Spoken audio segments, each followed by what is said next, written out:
Mula nang ipanganak si Sylvestre, ay nakadikit na sa kanya ang mga salitang kasikatan at karangyaan. Mula siya sa elite na pamilya na talaga namang tinitingala ng lahat. Ang mami niya, ang chairwoman ng Queen's Group, kung saan nangunguna dito sa bansa. Sa international naman, hindi din bumaba ang Queen's Group sa ikatlong ranggo. Kaya't si Sylvestre at ang kakambal niyang si Scottley ay mas nakilala. Isama pa ang mukha nilang magkapatid na talaga namang madalas pagkamalang Italianong modelo. I told you, hindi nga ako interesado.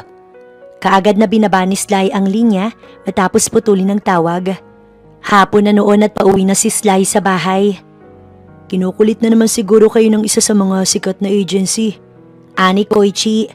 Mula nang pasukin ni Sly ang mundo ng pagninegosyo, ay si Koichi nang naging kanang kamay niya at madalas din na ito ang kanyang driver. Oo, ilang beses ko bang dapat sabihin na hindi ako interesado sa pagmodelo? Umirap si Sly. Maya-maya pa, napansin niya ang hindi mapakaling mata ni Koichi. Kung may gusto kong sabihin, sabihin mo na. Sir, hindi naman po sa judgmental akong tao pero kasi gusto kong malaman. Ano po kasi, nasabi sa akin ng chairwoman na kahit kailan, hindi pa kayo nagkanobya. Diretsuhin mo na kasi. Naiinis ng ani Sly matapos ay lumukot ang mukha nito. Koichi, ako nga'y tapatin mo. Iniisip mo ba na bakla ako? Sir, hindi naman sa ganun sir pero kasi...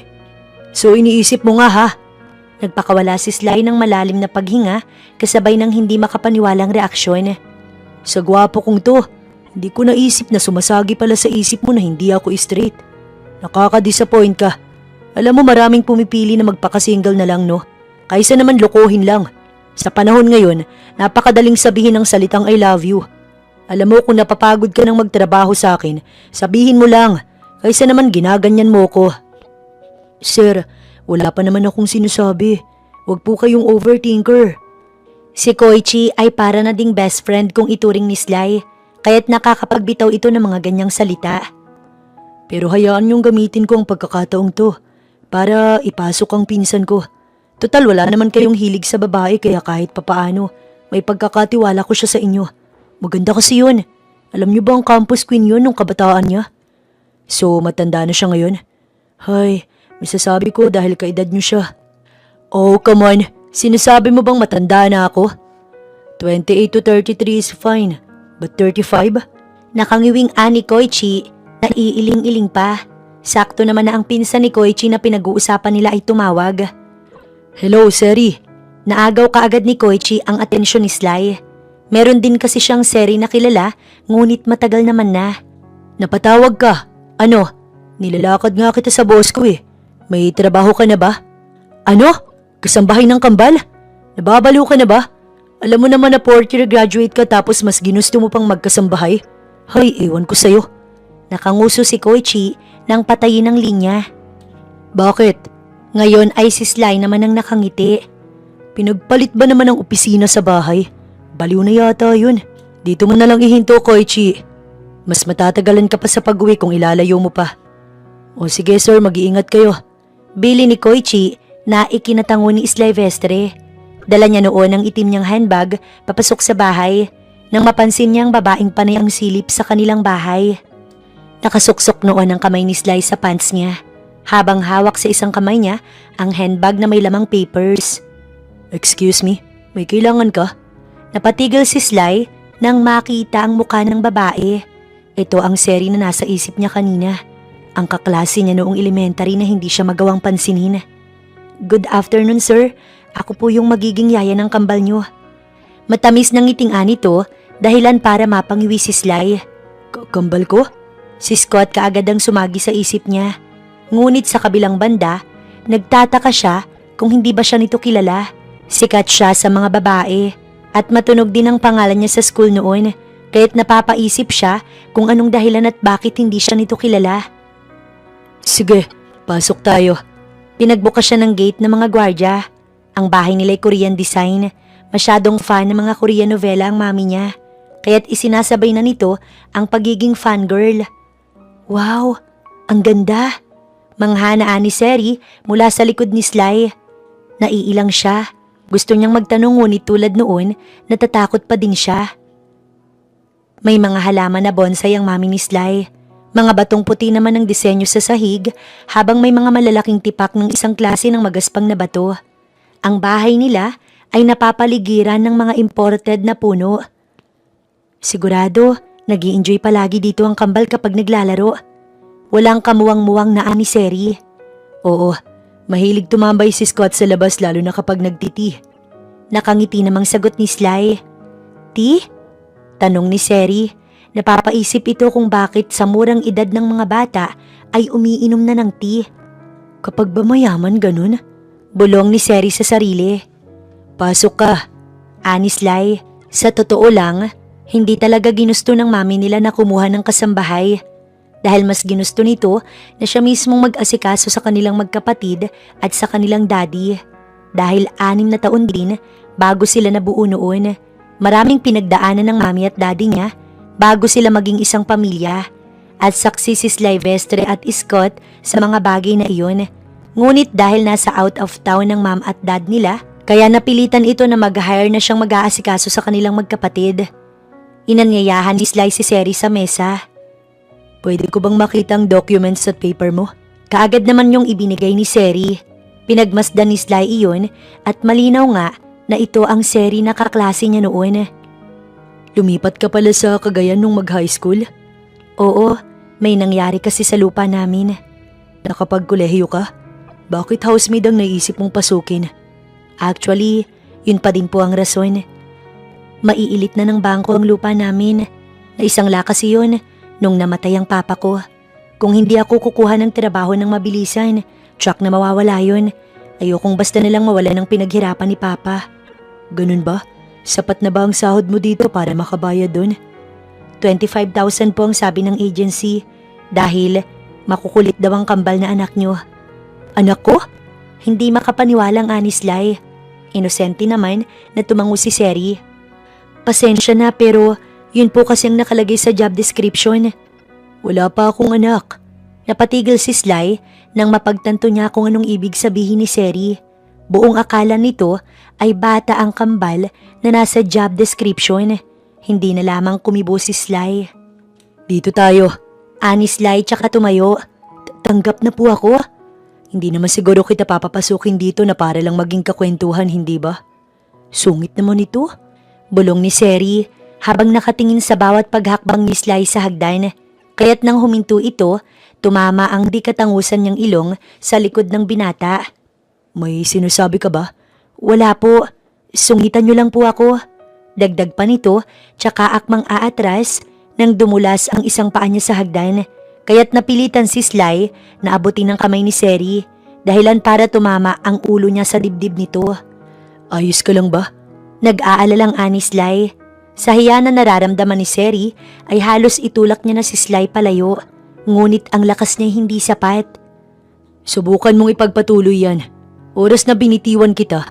Baldado ang labas mo sa taas ng hagdan na yan. Baka kasi makita tayo ni Madam at masisanti ka agad ako. Hindi yan, magtiwala ka lang sa akin. Sir, okay lang po sa kanya na maging cheater kayo? Oo naman, kung ikaw ang magiging kabit. Umakyat ka na. Baka kakaisip mo ng kung ano-ano dyan. Maaga akong magbayad ng funeral service. Ito ang magiging kwarto mo. Binuksan ni Sly ang kwarto na para kay Seri. Medyo malaki din ang kwartong yun na binubuo ng single na kama. May mini table sa gilid at may drawer naman sa kabila habang may puting closet. Wow, parang hindi naman po ito pang yaya, sir. Huwag ka nang maingay. Pagtapos mong magligpit ng mga gamit mo, magluto ka na ng pagkain.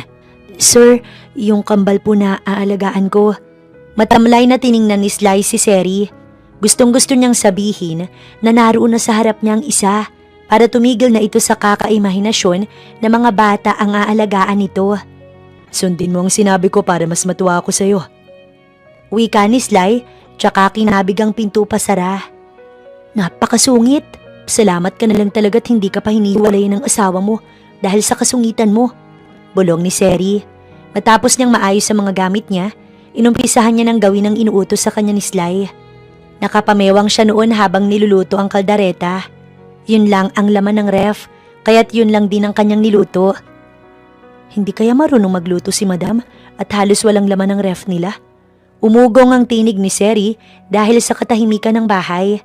Nasa bakasyon pa si Scott at baka sa susunod na araw pa ang balik, kaya't silang dalawa lamang ni Sly ang nandoon. Napasulyap si Seri sa hagdan nang madinig niya ang mga yabag ni Sly. Pilit niyang iniiwasan, ngunit hindi niya maiwasan ang hindi mapatingin sa taglay nitong kagwapuhan. Gwapo sana, bulok lang ang ugali. Wala talaga sa bokabularyo ni Seri ang ma-inlove sa mga may kakayanan sa buhay, dahil batid niya naman na hindi kailangan ng mga ito ng mahirap na gaya niya. Tumalima si Seri tsaka muling hinalo ang mga niluluto. Hindi pa kaya ipapakilala sa akin ni Sir ang kambal? Kilala mo na, Seri. Kamuntika nang mapatalon si Seri nang makita niya na lang sa likod niya si Sly na sinisilip ang kanyang niluluto. Sir, pakiusap. Kahit bawasan niyo na ang sahod ko, wag lang kayong lumapit sa akin ng ganyan. Kakaligo ko lang.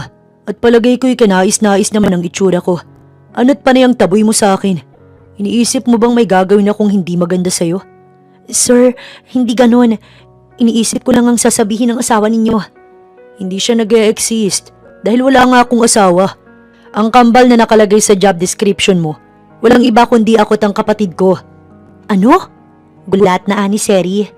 Walang interes na tumango si Sly. But still, wala akong plano sa'yo kaya wag kang overthinker dyan. Kaya't ipaghain mo na ako't kumain na tayo. Naunang maupo si Sly sa mesa. Kinaumagahan ay ganap na ganap ang pangangatulong ni Seri. Hanggang ngayon ay hindi pa din siya makapaniwala na ang aalagaan niya mas malaki pa sa kanya. Magandang umaga, Seri. Ang tinig ni Sly ang bumalot sa kabuuan ng sala habang nagpupuna si Seri ng furniture. Para bang may gumunita sa kanyang alaala. Isang batang lalaki noon na madalas ding bumati sa kanya ng magandang umaga. Kaya lang, masyado nang matagal yun para kanyang maalala. Dumaan sa tabi niya si Sly dahilan para maamoy niya ang natural na halimuyak ng binata. Sabi ko, coffee. Nakatulala ka dyan. Sa kusina na din dumiretso si Sly para panoodin si Seri na magtimpla ng kape. Siguro nagbago ng isip mo. Matapos mong malaman na hindi naman mga babies ang aalagaan mo. Actually po hindi. Kailangan ko po kasi ng mabilisang trabaho. May offer din kasi sa akin ng pinsan ko, sir. Bala ko po sanang mag-part-time sa kanya. Inilapag ni Seri ang kape sa kaharap na mesa ni Sly. Mag-aasikaso po ako dito sa madaling araw, maglilinis. Ipagagayak ng pagkain. Kapag po umalis na kayo, tsaka naman ako papasok as a part-timer.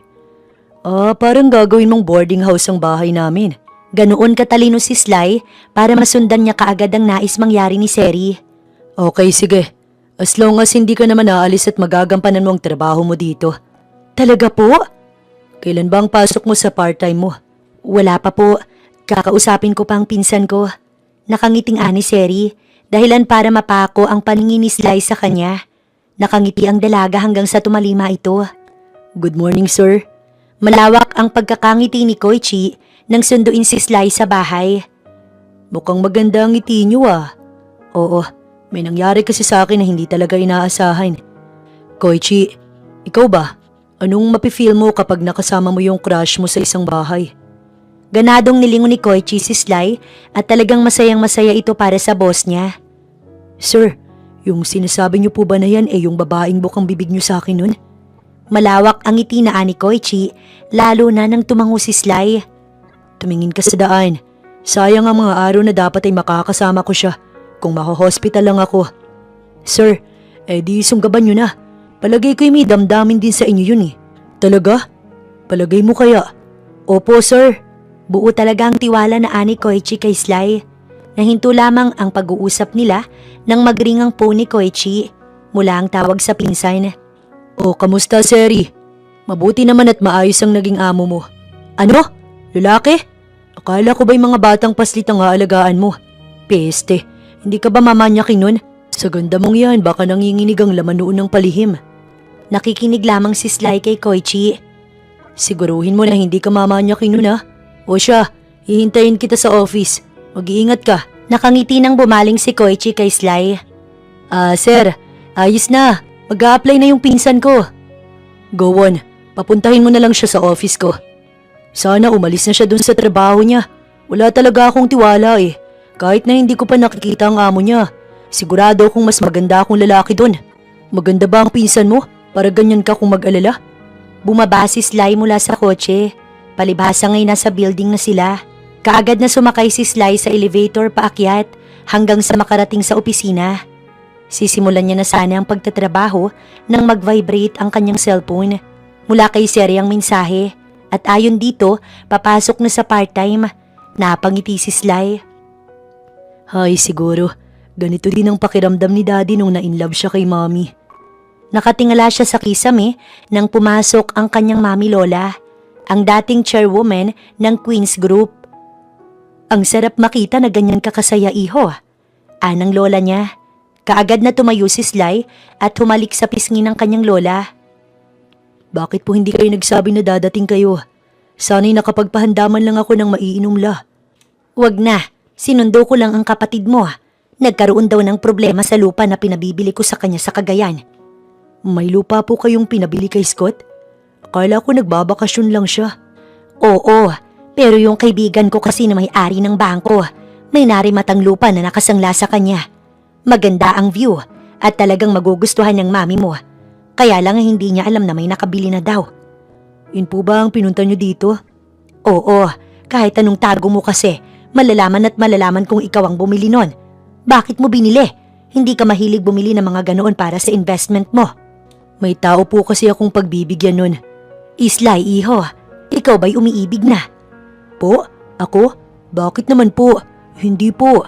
Maaaring ang labi at dilay magsinungaling. Ngunit ang mga mata. O siya, siniguro ko lang na ikaw talagang nakabili noon. Uso na ang mga manluloko, kaya't inalala lang kita, iho. Hindi din naman biro ang 2 million. Opo, nahihiya ka bang malaman namin na may laman na ang puso mo? Lola naman, hindi naman po. Tama yan. Piliin mo ang taong alam mong pasasayahin ka.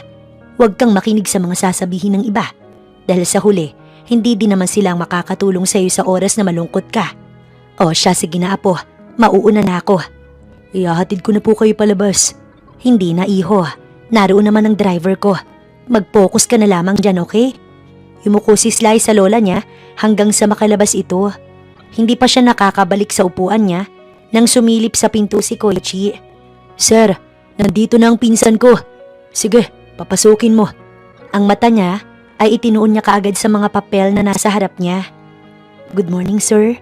Napatigil si Sly sa paglipat ng pahina ng papel na hawak niya matapos madinig ang pamilyar na tinig ng babae. Seri Gallego po, nag-a-apply. Napatigil si Seri sa pagsasalita nang magtaas ng paningin si Sly. Sabay na nagtama ang kanilang mga mata. Sir? Gulat na ani Seri kay Sly. Anong ginagawa mo dito? Don't tell me. Ikaw ang pinsan ni... Kayo ang boss ni Koichi? Ang walang yang yun. Kung ano-anong sinasabi sa akin kanina. Tingin niya ba talaga'y mamanyakin ko si Seri? Buisit siya. Siya nga itong kung ano-anong sinasabi na susunggaban ko na. Kung ano-ano ang tumatakbo sa isip ni Sly nang muling magsalita si Seri. Sir, okay lang po ba na magtrabaho ako dito? Bakit? Tinanggap na ba kita? Doon tayo sa sofa. Naka-cross leg si Sly habang pinagmamasdan si Seri. Nag-iisip siya kung paano ang gagawin. Oras na malaman ni Koichi na siya ang amo nito, baka nga paalisin si Seri sa kanilang bahay. Sir, nadinig niyo ba ang lahat ng mga sinabi ko? Alam ko na. Si Koichi, wala siyang alam na magkasama tayo sa bahay. Tatanggapin kita dito, basta hindi mo sa kanya sasabihin na ako ang amo mo sa bahay. Bakit po? May problema po ba kung malaman niya? Kung tutuusin, mas mainam nga dahil kilala niya na kayo, hindi ba, sir? Oo, kaagad na ani Sly. Pero kapag nalaman niya na sa bahay ko nagtatrabaho si Seri, ay malalaman niya din na si Seri, ang pinsan niya palang si Seri ang babaeng matagal ko nang kinukwento sa kanya. At malalaman din ni Seri na gusto ko siya. Sir, di ba mas maganda yun? No, basta ayoko. Sa isip niya'y panay ang pakiusap niya na sana makisama si Seri sa kanya. Sige po, kung yun ang desisyon niyo. Lihim na nakagat ni Sly ang labi niya, sabay sabi ng yes sa kanyang isipan. Okay, ipatatawag ko si Koichi. Siya nang bahalang magsabi ng mga dapat mong gawin. Sir, yung documents ko, hindi niyo nababasahin? Nabasa ko na yun sa bahay. Kung may problema naman ay matutulungan ka pa din ni Koichi. Dahil palaboy-laboy lang yun dyan sa labas. Kinuha ni Sly ang telepono At kaagad na tinawagan si Koichi para i-inform na tanggap na ang kanyang pinsan. Bukas ang start niya, pero ibigay mo na sa kanyang magiging trabaho niya. Nagpanggap si Sly na walang pakailam kay Seri. Ngunit habang nasa mesa siya, panay ang sulyap niya sa dalawa hanggang sa magtama ang tingin nila ni Koichi. Siya ay kinakabahan habang si Koichi nagtataka sa pawis na nasa sintido niya. Okay ka lang, sir? Oo naman. Bakit naman ako hindi magiging okay? Kung ganoon, mahina ba ang aircon? Bakit pawis ang sintido nyo? Siguro nga o sige, lalabas muna ako para magpahangin. Pinipilit ni Sly na wag magpahalata na magkakilala sila ni Seri. Ngunit dahil sa ginagawa niya, lalo lamang niyang binibigyan ng rason si Koichi para magduda. Bakit parang ang weird naman yata ni Sir ngayon? Nang magtanghalian, sabay na kumain si Koichi at si Sly. Nakauwi na siya? Oo, madali lang turuan yun. Mabait din kaya tsak na magkakasundo kayo. Alam ko naman na wala ka talagang hilig sa mga babae. Kaya at pinagkakatiwalaan kita. Ang hindi ko lang talaga matanggap ay ang amo niya. Bakit naman? Kung hindi mo pa naman siya nami-meet in person, bakit mo siya huhusgahan? Nakwento sa akin ni Seri na medyo masungit daw ang hukluban na yun.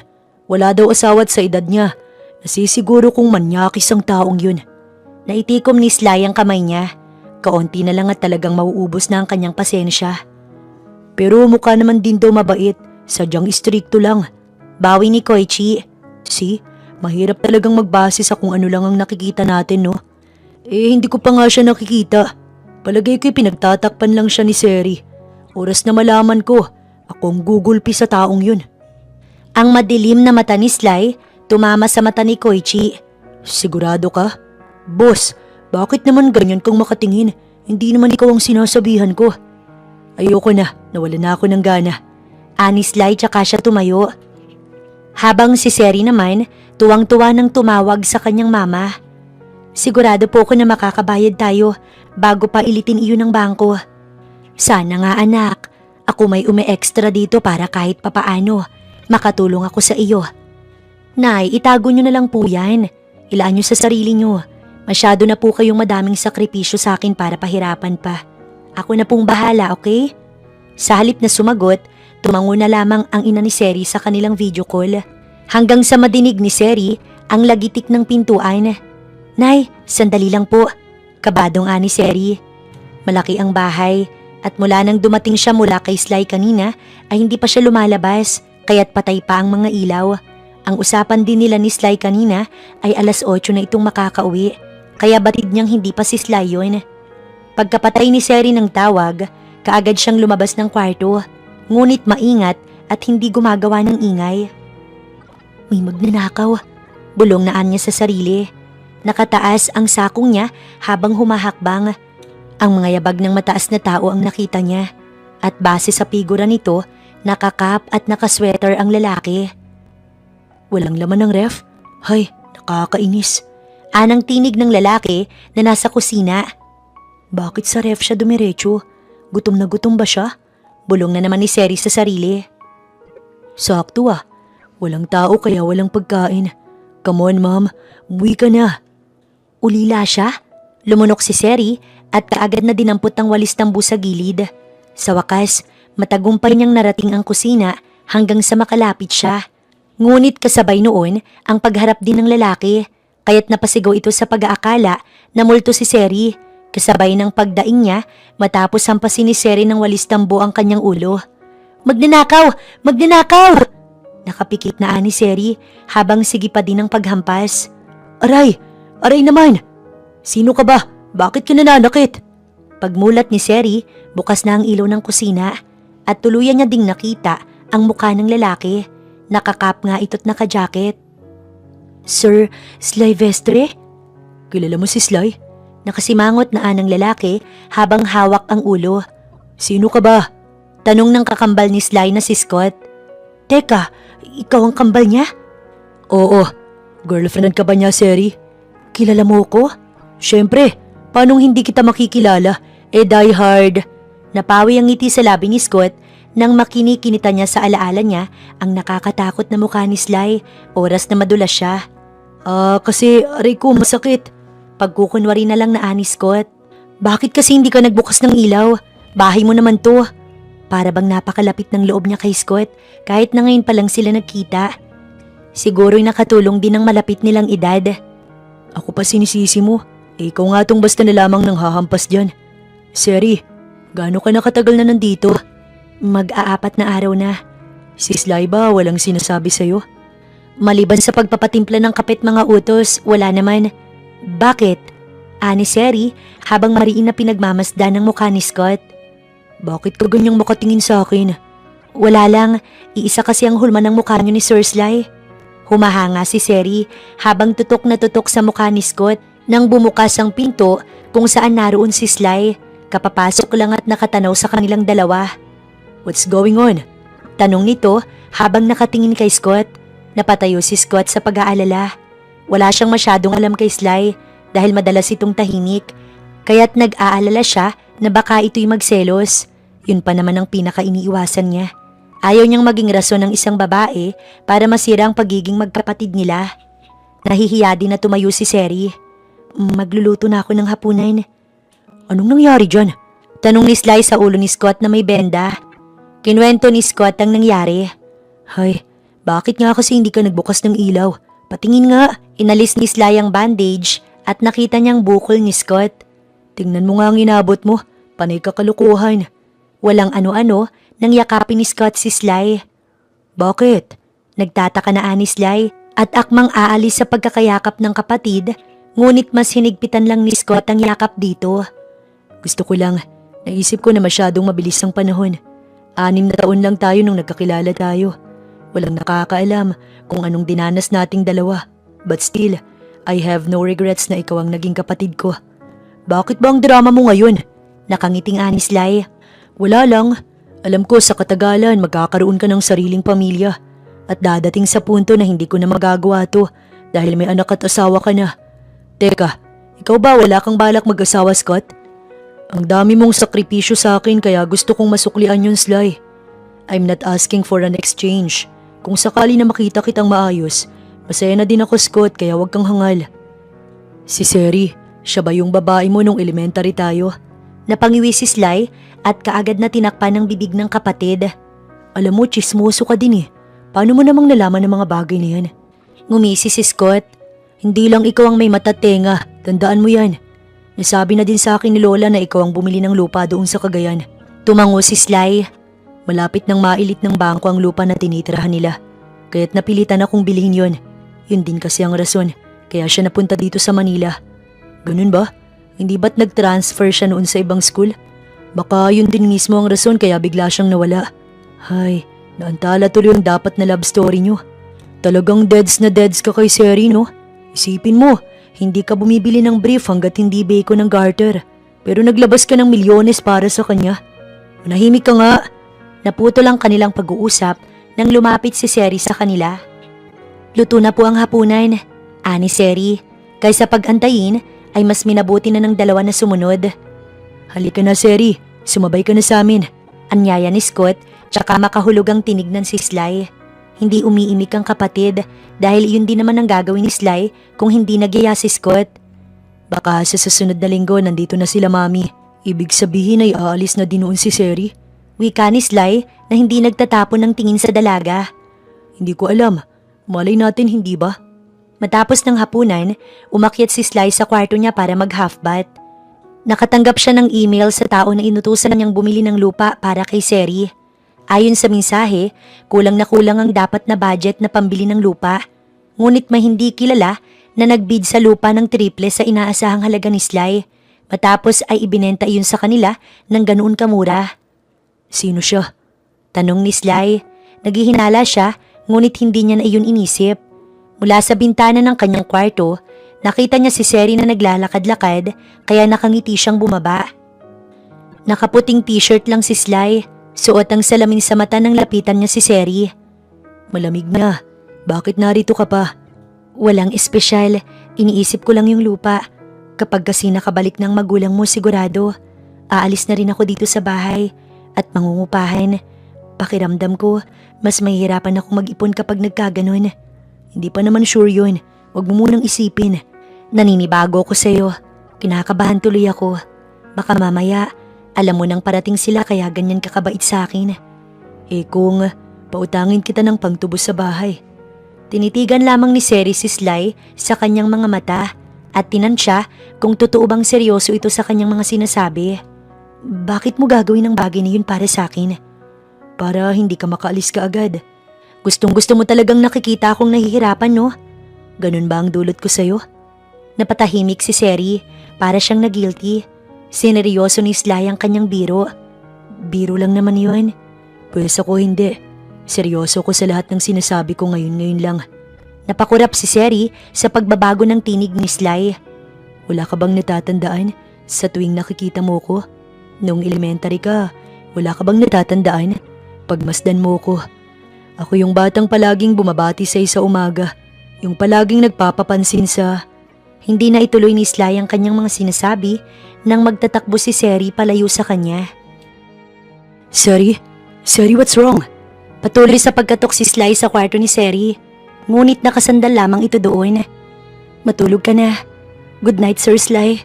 Ani Seri, hindi siya makapaniwala na ang batang iniiwas-iwasan niya noon makakatagpo niya ngayon. Kinaumagahan, maaga siyang nag-asikaso para sa almusal ng dalawa. Bakit ganyan ang mukha mo? May nangyari ba? Napasinghap si Seri nang makita sa tabi niya si Scott. Wala naman, bakit ang aga mong nagising? Hindi. Kakauwi ko lang talaga, Seri. Ikaw, bakit ang aga mo naman yatang magising? May part-time kasi ako, Scott. Sige. O siya, matutulog na ako. Tumalima si Scott. Ngunit kaagad siyang hinabol ni Seri. Scott, may gusto kong malaman. May kilala ka bang Vanessa? Vanessa? Oo, ang alam ko, yun ang malaki ang interest kay Sly. Bakit, nagsiselos ka ba? Hindi bakit naman ako magsiselos? Sino ba ako? Nang magising si Sly, wala na doon ang dalaga. Nakahain na din ang kanyang pagkain. Wala siya? Takang ani Sly. Oo, maagang umalis. Naupo si Scott sa harap ng kapatid. Ikaw nga umamin ka sa akin. Pinagsiselos mo ba si Seri? Ako? Bakit ko naman yun gagawin? Tsaka ano naman ang gagawin ko para pagsilosin siya? Siya nga itong tumakbo kagabi. Nakanguso na ani Sly na wari nagtatampo. Bala kong sabihin sa kanyang tungkol sa lupa. Kaya lang, nagtatakbo siya palayo kagabi. Paano niya nakilala si Vanessa? Nagtatanong ang mukha ni Sly kung sinong Vanessa ang tinutukoy nito. Bro, yung babaeng kulang na lang. Dalhin yung bahay nila nung mag-birthday ka. Sinasabi mo bang ginagamit ko ang babaeng yan para pagsilosin ko si Seri? At bakit ko naman gagawin yun? Tingin mo magkakagusto ko sa babaeng yun? Diyos ko ka. Paano ngang nakilala ni Seri yun? Anong mali ko? Madaming sideline si Seri. Baka isa sa mga napagtrabahuhan niya noon. Siguro nga. Sumang-ayon na lamang si Scott sa kapatid kahit na hindi ito kumbinsido. Samantala, nasa opisina na noon si Seri at ngayon niya lang din nalaman na sekretary ang ganap niya kay Sly. Buong akala niya, katuwang lamang siya ni Koichi. May bisita si Sir Sly. Ikaw na munang bahala. Hindi naman kasi sinabi noon na malilate siya. Problemado na ani Koichi. Halata na importanteng tao ang bisita. Kaya't ganito itong mag-react. Pinupunasan na noon ni Seri ang table ni Sly nang madinig niyang bumukas ang pinto. Inaasahan niyang si Sly ang naroon.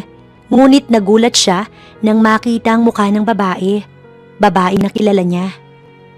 Vanessa? Seri? Paano kang nakarating sa kumpanya ni Sly? Hindi ko alam na pag-aari niya pala to Nag-iwas ng tingin si Seri. Naglakad palapit si Vanessa sa kanya at mahigpit na hinawakan nito ang kanyang braso. Akala mo ba ititigil ko ang pagkuha ng lupa niyo? Binalaan na kita noon pa man na lumayo ka kay Sly. Ginawa ko, hindi ba? Hindi ko alam kung bakit ayaw mong mapalapit ako kay Sly. Pero ginawa ko. Hindi ko ginusto na magtagpo muli ang aming landas, Vanessa. Kaya ngayon, sinasabi ko sa'yo na lumayo ka ulit sa kanya. Hindi ko maaaring gawin yan dahil kailangan ko din ng pera. Sabi mo sa akin walang gagalaw ng lupa namin, kapalit ng paglayo ko sa kanya noon. Pero bakit kailangang bawiin sa amin ng bangko ang lupa na sa amin naman dapat? Wala akong pakialam. Binawi ni Seri ang kanyang braso. Pues, wala din akong pakialam sa'yo. Hindi ko alam kung ano bang kinatatakot mo sa akin, pero wala akong pakialam. Kailangan kong mabawi ang lupa namin. At ito lang ang paraan para magawa ko yun. Hindi, Seri. Hinawakan ni Vanessa ang kamay ni Seri. Listen. Ngunit kaagad din siyang napabitaw nang bumukas ang pinto at pumasok si Sly. Ang mata nito napako lamang sa mukha ni Seri. Kumain ka ba bago ka pumunta dito? Oo, kasama ko sina... Seri, I'm asking you. Napahiya si Vanessa dahil hindi naman pala siyang kausap ni Sly. Coffee lang. Tipid na sagot ni Seri tsaka nag-iwas ng tingin. Why are you here? Malamig ang tingin ni Sly nang bumaling naman kay Vanessa. Ang alam ko, daddy mo ang kausap ko today, hindi ba? Oo, papunta na si dad pero gusto kitang kamustahin. I'm okay. Seri, mag-start na tayo. Pagtatapos ni Sly, ngunit ang pamumula sa braso nito hindi nakaligtas kay Sly. Anong nangyari dyan? Maputi ang balat ni Seri kaya kitang-kita iyon. Wala lang po to. Baka siya ng mahigpit na pagkakahawak. Sino ang gumawa niyan sa'yo? Sly, tara muna kaya sa labas. I'm not talking to you, woman. Matalimang tingin nito kay Vanessa. Bakit ba ganyan ka sa'kin? Wala akong pinakitang masama sa'yo para tratuhin mo ko ng ganyan. Ang gusto ko lang naman. Ang gusto mo ay hindi ko gusto. Kaya't huwag mo kong artihan. Ikaw ang pumasok sa opisina ko na parang mahalaga kang bisita. Nanliit si Seri sa pakikipag-usap ni Sly kay Vanessa. Pasalamat na lang siya dahil hindi ganoon makipag-usap si Sly sa kanya. Ang mata ni Vanessa ngayon ay nasa kanya. At para hindi mapahiya, muli itong nagsalita kay Sly. Mahalaga naman talaga ako dahil business partner mo ang daddy ko. Oo't hindi ko tinatanggi yun. Ngunit sa'yo na nagmula na ang daddy mo ang business partner ko. Kaya bakit ka magiging mahalaga sa akin? Kung ako sa'yo, lalabas na ako. Kung gusto mong mas gumanda pa ang samahan namin ng daddy mo. Sylvestre! Naiinis na tinawag ni Vanessa ang pangalan ng binata. Lumabas ka na. Yan ang huling katagang binitiwan ni Sly matapos ay bumaling kay Seri. Ano ngang nangyari dyan sa braso mo? Kung maaari, wag mo na lamang akong pagtuunan ng pansin, sir. Ayos lang naman ako. Sinabi iyon ni Seri para bigyan ng assurance si Vanessa na hindi siya gagawa ng hakbang para makuha ang loob ni Sly. At naging dahilan nga iyon para tuluyang lumabas si Vanessa. Si Vanessa din ang rason kung bakit ayaw ni Seri sa mga mayayaman. Masyado nilang ino-overpowered ang pera, kaya't silang mahihirap walang laban sa tuwing ganoon ang sitwasyon. Okay ka na? Pwede na tayong magsimula? Napatingin si Seri sa kanya. Masyadong halata ang reason ng pakikipagtitigan mo kay Vanessa. Siya ba ang may gawa niyan? Nagkaroon lang kami ng hindi pagkakaintindihan, sir. Tayo. Wala naman tayong hindi pagkakaintindihan, di ba? Bakit ka tumakbo kagabi? Hindi ako naniniwala na hanggang ngayon. Hindi mo pa din alam na magkaklase tayo. Sir, hindi ito ang tamang oras para pag-usapan yan. Nasa trabaho. Pwes, tinatanong kita bilang boss mo. Bakit ayaw mong sabihin sa akin? Dahil hindi naman yan ang dahilan. Kaya ako narito sa Manila. Kailangan kong mabawi ang lupa namin. Kapag ba sinabi kong nabili ko na yun, kakausapin mo na ako? Inalis ni Seri ang kamay ni Sly sa kanyang balikat. Oras na po ng meeting. Naglakad palabas si Seri. Pagbukas niya ng pinto ay siyang pagpasok din sana ni Koichi. Babatiin sana nito si Seri, ngunit hindi siya pinansin ni Seri. Pagdating sa conference room, kaagad na nagsimula ang meeting tungkol sa sales ang pinag-usapan nila at ang pagpapalaki ng company. Si Koichi ang nagpaliwanag ng lahat habang ang mga mata ni Sly nakatuon lamang kay Seri. Natapos ang meeting na walang naiintindihan si Sly dahil naroon lamang kay Seri ang kanyang atensyon. Good job, Sly. Good job. Nakangiti habang tinatapik ng ama ni Vanessa ang likod niya. Nauna na kasing lumabas ang karamihan at sila-sila na lamang nila Seri ang naroon. Bakit hindi tayo magkaroon ng dinner? Naroon ang mami at daddy mo. Nauna yata nilang nabalitaan ng tungkol sa kumpanya. Kung inaniyayahan nila kayo, wala akong rason para tumanggi. Ani Sly. Napakabait mo, iho. Ikaw talagang gusto kong maging son-in-law. Talaga? Nilingon ni Sly ang Ginoo, ngunit ang kanyang mata tumago sa likod nito kung saan naroon si Seri at nakatanaw lamang sa kanila. Nakausap niyo na ba si Vanessa? Sinaktan niya ang isa sa pinakamahalagang empleyado ko. Napasinghap si Seri. Ano? Sino? Pumasok siya sa office ko't basta na lamang nagdabog doon. Pinagmalaki niya na mahalaga siya dahil anak niyo siya. Alam niyo naman ang katotohanan kahit hindi ko yun sabihin sa inyo. Tila kinabahan ng Ginoo sa mga sinabi na iyon ni Sly. Magkita na lang tayo mamaya sa bahay. Nauna itong lumabas kasunod si Seri. Kinahapunan, nag-ipon si Seri ng lakas ng loob para magpaalam kay Sly. Narinig kong nariyan ang magulang niyo, sir. Ibig sabihin, tapos na po ang part-time ko sa bahay ninyo. Mangungupahan na po ako. Anong gusto mong mangyari ngayon? Magpapaalam po ako ng maagang umuwi para maigayak ang mga gamit ko. Sa tingin mo pipigilan kita? Go on. Ani Sly, tsaka ibinaling ang atensyon sa kanyang mesa. Wala namang patumpik-tumpik na lumabas si Seri, kaya kaagad na kinuha ni Sly ang kanyang cellphone. Pabalik si Seri sa bahay. Gawin mo lahat ng paraang alam mo para hindi siya makaalis, okay? Sigurado ka? Ay nako Sly, masyado kang mabagal. Ako na nga ang gagawa ng paraan para mawala yung lungkot mo. Malakas na tumawa si Scott sa linya kaya't napatayo si Sly. Anong balak mong gawin, Scott? Hello, sumagot ka, Scott! Nasalo ni Sly ang kanyang noo dahil sa takot na maaaring gawin ng kanyang kapatid at kung ano nga ba iyon. Samantala, kaagad na bumaba si Scott sa kusina para maglambing sa kanyang mami. Yumakap siya dito. Bakit ang dami niyo naman pong niluluto? May dinner tayo mamaya para i-celebrate ang pagtaas ng sale ng company ni Sly, anak. Ma'am, si Sly alam niyo bang may babae na siyang nagugustuhan? Nakangiting ani Scott. Inasahan niya ng pagkagulat ng kanyang mami. Actually, dito siya tumutuloy sa ngayon dahil wala pa siyang nahanap na unit. Talaga anak? Curious talaga ang mami niya sa pinagsasasabi niya. Opo, pero ma'am, may isang problema si Sly. Sakto lang kasi ang buhay na mayroon si Seri, kaya't nahihiya siyang magsabi sa inyo. Iniisip ba niyang huhusgahan ko ang babaeng gusto niya?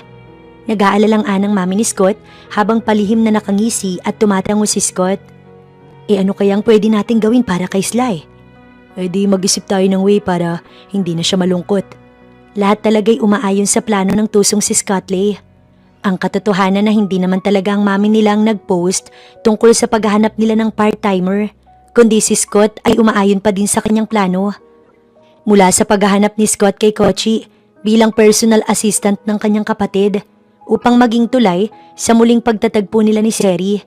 Para kay Scott, napakarami ng sakripisyo ni Sly sa family nila na siya lamang ang nakakaalam. Kaya naman ngayon, gusto niya iyong tapusin. Yan na ma'am, siya na yan. Wari excited na ipakita ni Scott si Seri sa ina. Nasa balkonahe sila ng kwarto ni Sly at nakatanaw sa papalapit na si Seri. Yan na ba? Maganda no? Mabait din ma'am. Pambobola na ani Scott. Oo nga mukhang mabait. Nabanggit mo na para sa lupa nila kaya siya narito. Binili na ba ni Sly? Niregalo niya na lang sana. Sigurado kung matutuwa siya. Ma'am, hindi nga nila ma-express ang damdamin nila dahil nag-aalangan silang dalawa. Salubungin kaya natin para ma-feel niya naman na welcome siya sa family. Ma'am, magugulat yan. Ang mabuti pa, ako na munang kakausap sa kanya. Nakangiting ani Scott nang samaan siya ng tingin ng kanyang mami. Bakit po ganyan kayong tumingin sa akin? Natatakot ako. Baka mamaya pagtripan mo na naman si Seri, anak. Ma'am naman, ganun po ba ako? Hindi nga, pero nag-aalala ko para sa girlfriend ng kuya mo. Napahagik-gik si Scott dahil sa pagtawag na girlfriend ng mami niya kay Seri. Kahit ang totoo, hindi pa alam ng dalawa na matagal nang may damdamin si Sly kay Seri. Pagpunta ni Scott kay Seri, inabutan niya itong nag-iimpake. Saan ang punta mo? Aalis na ako, Scott. Sabi ni Mami wag ka na munang umalis. Hindi mo naman daw kailangang gawin yun. Tapos na ang part-time ko, Scott. Sabi ni Mami hindi naman daw kasi part-timer ang tingin niya sa'yo. Isa ka na daw mahalagang bisita ngayon. Kahit palipasin mo lang daw ngayong araw. Ayoko, hindi pwede. Seri, ginagawa ni Sly ang lahat para lang makuha ang lupa niyo. Kaya sana kahit ito na lang. Si Sir Sly? Bakit? Anong ginawa niya? Malaking binid niya sa bangko para lang makuha ang lupa niyo. Kaya sana makinig ka sa akin. Kahit pasalamatan mo na lang siya mamaya. Si Sly kasi, madami siyang mahihirap na pinagdaanan. Kaya wag mo siyang pahirapan, Seri. Tingin mo ba, pinahihirapan ko siya? He loves you, Seri. Nagulat si Seri sa sinabi ni Scott. May punto naman ito dahil kahit siya, napapaisip kung bakit maganda ang pagtrato sa kanya ni Sly. I'm sure na alam mong classmate tayong tatlo noong elementary. She admire you very much, Seri.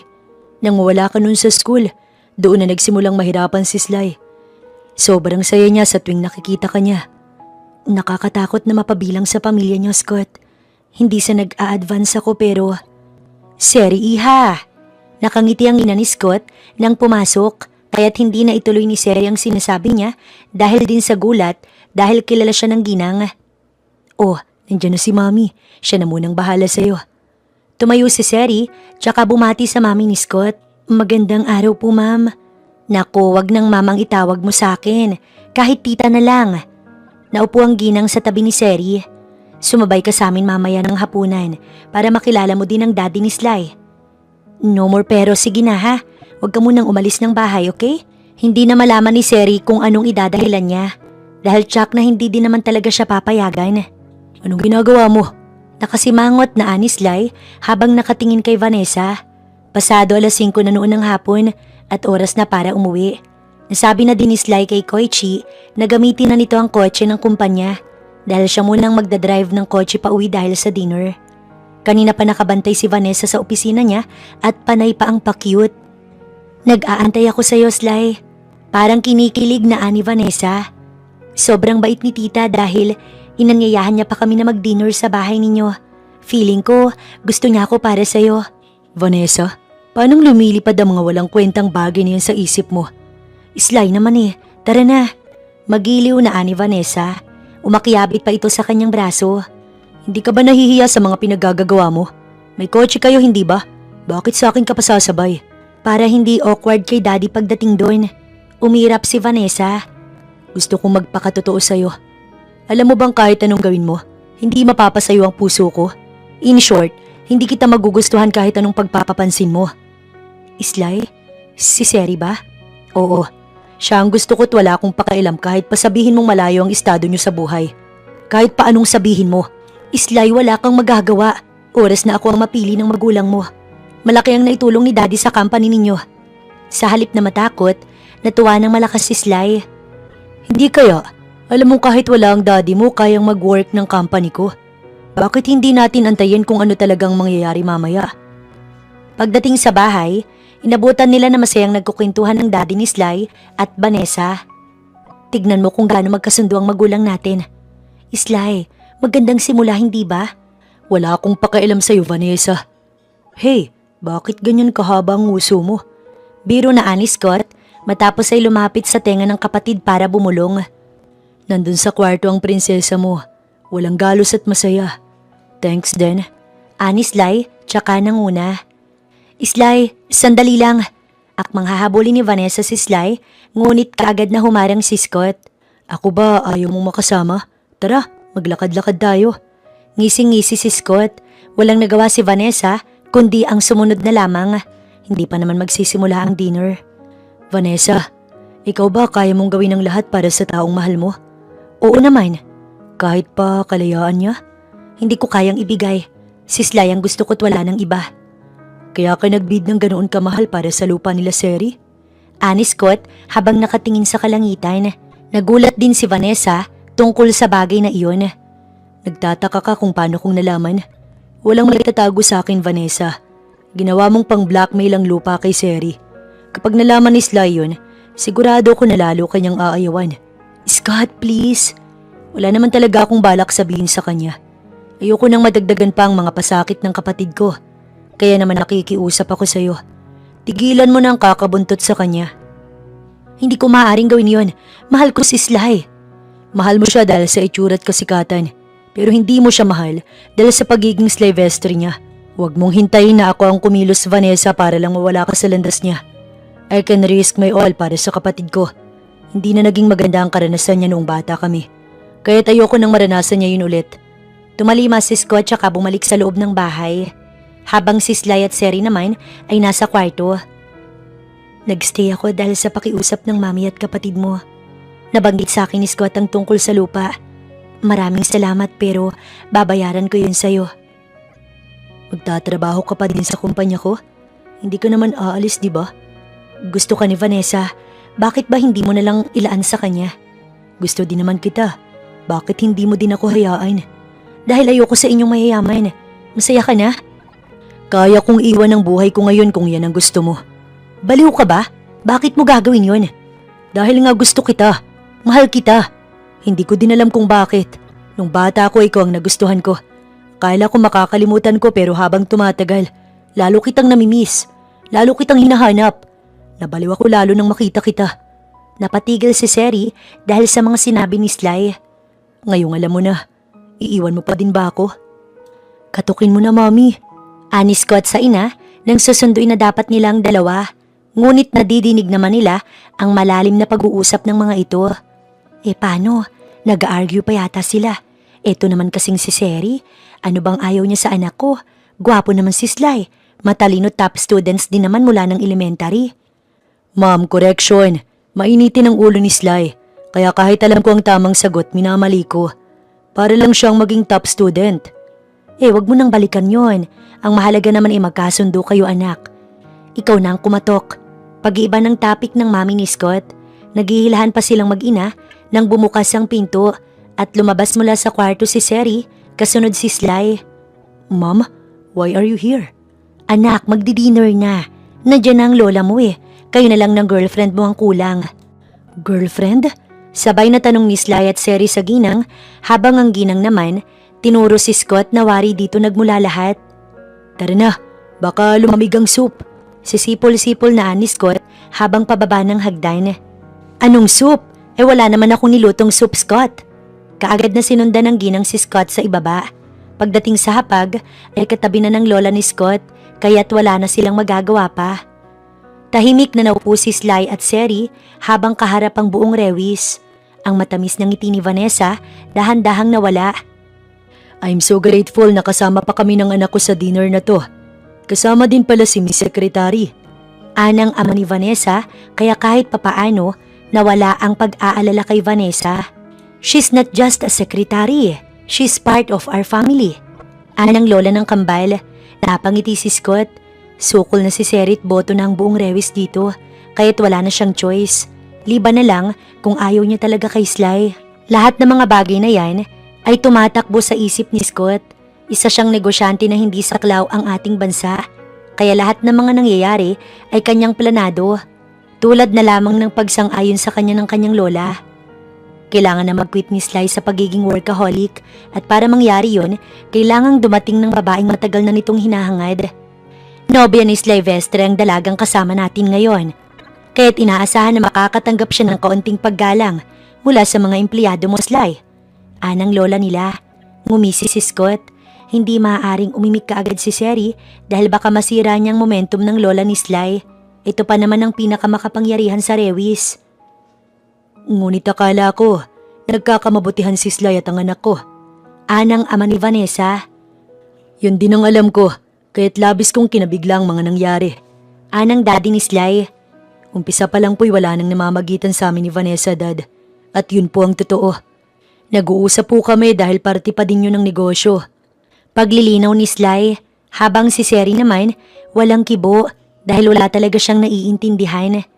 Para bang ang nangyari, pinaghanda siya ng mga estranghero kahit hindi naman niya kaarawan. Matapos ang hapunan, nagkaroon ng pagkakataon si Seri na makausap si Scott. Si Sly kasi, pinakiusapan ng mga magulang niya na ihatid ang mag-ama palabas ng gate. Sabihin mo sa akin, plinano mo ba ang lahat ng to? Ani Seri, at hindi naman itinanggi ni Scott yun. Bakit mo to ginagawa?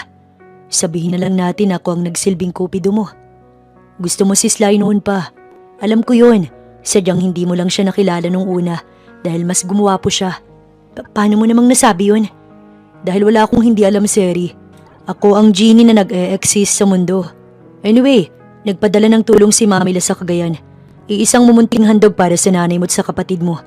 Ayaw niya sanang ipasabi pero minabuting sabihin ko na lang para naman mabago ang tingin mo sa mayayaman. Tulad niyo, mababait din naman mga kagaya namin. Well, actually, hindi naman namin kino-considered na mayaman kami. Blessing lang at ang blessing dapat sinishare, di ba?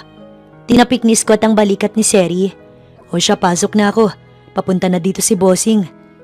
Nguso ni Scott kay Sly na papalapit. Tinanong ni Seri si Sly hanggang sa makalapit. Anong sinabi ng lokong yun sa'yo? Nakangiting umiling si Seri. Pwedeng mag-stay muna tayo dito, Sly? Tumango naman si Sly. Iginaya niya ang dalaga papunta sa puno na may mahabang upuan na nakatali ng lubid. Sly, totoo bang tanggap ako ng family mo? Kahit tanggap ka nila o hindi, kapag sinabi kong gusto kita, gusto kita. Ang selfish ko kung ipipilit ko na magkaganon kahit alam ko naman na ikaw ang mahihirapan. Hindi ko din naman kaya na makitang maghirap ka. Isa akong rewis, kaya't malabo na maghirap ako.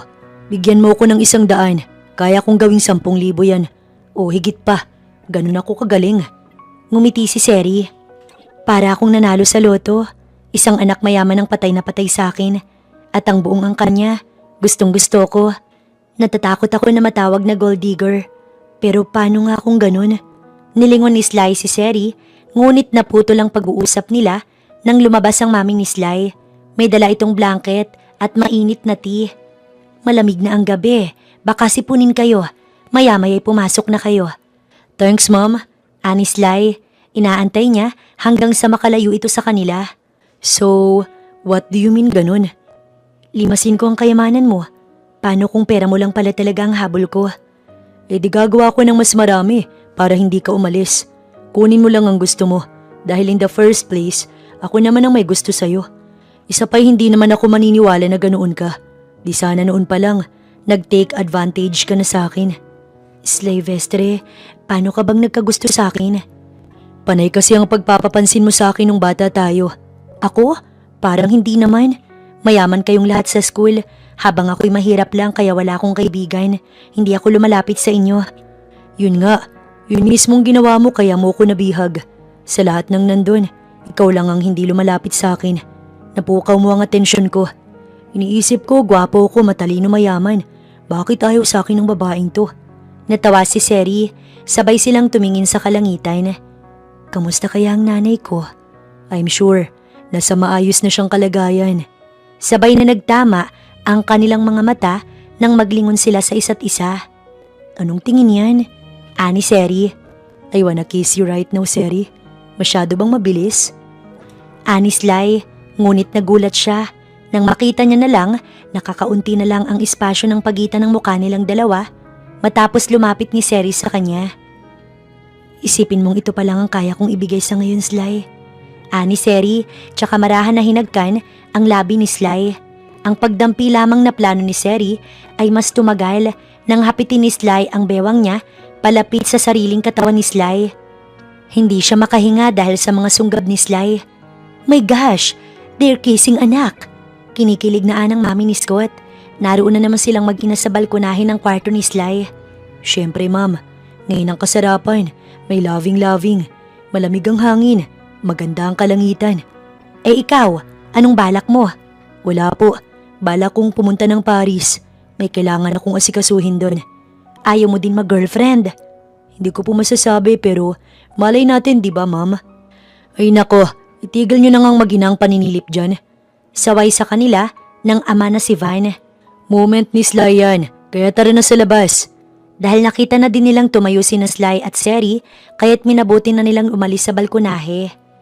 Habang pabalik sa loob sina Sly at Seri, masaya pa din silang nagkukwentuhan. Balak mo pa din bang magtrabaho sa company ko o babalik ka ng Cagayan? Hindi, malaki pa ang utang ko sa'yo. Kahit papaano, sumaya si Sly. Kung ganun, matulog ka na. Good night, Seri. Kinaumagahan, nagising si Sly at sa kusina kaagad ang diretso nang makita niya sa sala si Koichi. Matalim ang tingin nito sa kanya, bagay na hindi niya nauunawaan. Bakit narito ka? Para sumundo. Hindi mo man lang ba ako alukin ng coffee o kahit ano? Ngumuso si Koichi sa kusina kung saan naroon si Seri kasama ang mami ni Sly. Hindi ko sinasabi sa akin. Nakapadyama pa noon si Sly nang maupo sa tabi ni Koichi. Ano kasi, hayaan mo akong magpaliwanag. Huwag ka munang magalit. Bakit, may sinabi ba ako? Nagtatanong lang naman ako kung ano yung hindi mo sinasabi sa akin. Yung tungkol kay Seri. Alam mong siya ang pinsan ko una pa lang, hindi ba? Hindi wala talaga akong alam. Nung una wala akong alam, nito ko lang nalaman. At anong balak mo sa pinsan ko? Pakasalan ko siya. Ang swerte mo dahil magiging member na ako ng family ninyo. Hindi yun ang kailangan ko. Ikaw ba, seryoso ka sa pinsan ko? Baka mamaya paglaruan mo lang siya at saktan. Ikaw ba ako? Huwag mo nga akong igaya sa'yo. Koichi, heto ang kape. Anang mami ni Sly, tsaka inilapag sa mesang kaharap ang request na kape. Pagagayakin ko na po si Seri. Papasok pa kami. ani Sly, tsaka nagpunta sa kusina. Kamusta ka dyan? Giliw na giliw kang mag-bake ng cookies Papasok tayo sa office. Maligo ka na. Nakangiti naman na tumango si Seri. Tila nakikinikinita na ni Sly si Seri na isa na niyang asawa habang nasa kusina at siya'y ipinagluluto. Itigil niyo nga ang pagtititigan niyo ng ganyan no? Talagang third wheel ang ganap ko ganun? Angil ni Koichi habang drive ang kotse. Sinabi ko naman sa'yo hindi ba? Kaya ko namang mag-drive. Ikaw lang itong ayaw pumayag. Natawa si Seri sa dalawa. Papunta sila ngayon sa airport dahil ngayon ang alis ni Scott patulak sa Paris. Pagbalik ni Scott from Paris, pwede na tayong bumisita sa Cagayan. Ani Sly, I'm sure matutuwa si Mama. Noon pa niya ako pinagtatabuyan na mag-asawa Nakangiting ani Seri habang magkahawak ang kamay nila sa kotse. Si Koichi, iirap-irap sa tuwing madidinig ang tawanan ng dalawa. Talagang pag-aasawa ang iniisip mo Akala mo ba madali lang mag-asawa? Pinansyal, physical at emosyonal lang kakaharapin mo. Hindi ka na pwedeng magdesisyon ng pansarili mo lang. Hay, huwag kang ang bitter. Mag-girlfriend ka na kasi. Para hindi kami ginaganyan mo. Ani Sly. Pagdating sa airport, naroon na si Scott. Hatak ang kanyang maleta. Kausap ang mami at daddy nila na nauna na din. Oh, nandyan na pala ang kapatid mo tang sister-in-law mo. Napangiti na lamang si Seri. Parang kagabi lang, girlfriend pa lang ang tawag sa kanya ng pamilya ni Sly. Ngunit ngayon, fiancé na. Ngunit hindi niya na pinansin yun dahil ilang sandali na lang at sasakay na si Scott sa eroplano. Oh, humabol pa kayo. Tatawa-tawa na ni Scott nang makita ang dalawa. Niyakap ni Sly ang kakambal. Mag-ingat ka doon. Tumawag ka kaagad kapag nagka-problema, okay? Dadating ako kaagad. Sus, kaya ko na yun. Huwag ka sa akin mag-alala. Hindi ko gugustuhin istorbohin ang moments ninyo ni Seri, no? Gusto kong makita kang palaging masaya. Kaya't mag-enjoy ka sa bawat araw na lilipas kasama ang babaeng pinakamamahal mo, okay? Tinapik ni Scott ang likod ni Sly. Oo, gagawin ko yan. Kaya't ikaw din. Magpakasaya ka, Scott. Nilingon ni Scott si Seri. Alagaan mo ang kapatid ko. Sa'yo ko na siya ipagkakatiwala, Seri. Alamin mo ang ayaw at gusto niya. Kapag may time kayo, may ticket akong pina-reserve papunta sa Palawan. 1 week vacation yun. Regalo ko sa inyo. Gamitin nyo kung kailan nyo gusto. Paano, aalis na ako. Kita tayo pag nagkita. Malakas na tumatawang ani Scott tsaka kumaway sa dalawa bago tuluyang sumakay sa eroplano. Mom, Dad, una na din po kami. Paalam ni Sly. Nakangiti lang na tumango ang kanyang mga magulang. Mag-iingat ha, ang pagmamaneho. Bilin pa na anang mami ni Sly. Inakbayan ni Sly si Seri tsaka sila naglakad palabas ng airport. Hoy, kasama naman ako sa Palawan, hindi ba? Ani Koichi nang habulin silang dalawa. Sino ka para isama namin? Kinuha ni Sly ang kamay ni Koichi. Mag-taxi ka. Magdi-date muna kami ni Seri. Itinakbo ni Sly si Seri papasok sa kotse. Palagi mo nalang binubuli si Koichi. Hindi close kami ni Koichi. Malaki ang tiwala niya sa akin. Drive na noon ni Sly ang kotse habang hawak niya ang isang kamay ni Seri. Palagi kitang kinukwento sa kanya mula pa noon. Kung ganun, ikaw pala ang palagi niyang kinukwento na in love sa batang kaklase niya noon. Tumatawa ang ani Seri. Kinukwento niya pala ako sa'yo? Oo, madalas tuwing tatawag siya sa akin kaya't nakilala din kita. Hindi ko naman alam na ikaw din ang papasukan ko sa bahay noon. Hayaan mo na, ang mahalaga naman ay kasama na kita. Ikaw ang gusto ko. At ikaw lang ang gugustuhin ko, Seri. Ibinagsak ni Seri ang kanyang ulo sa balikat ni Sly habang nakangiti. Sly, ipapaubaya ko na sa iyo ang future ko. Bulong ni Seri habang nakapikit. Oo, ipagkatiwala mo sa akin, Seri. Mamahalin kita hanggang dulo, pangako. Ani Sly, tsaka hinagka ng noo ni Seri.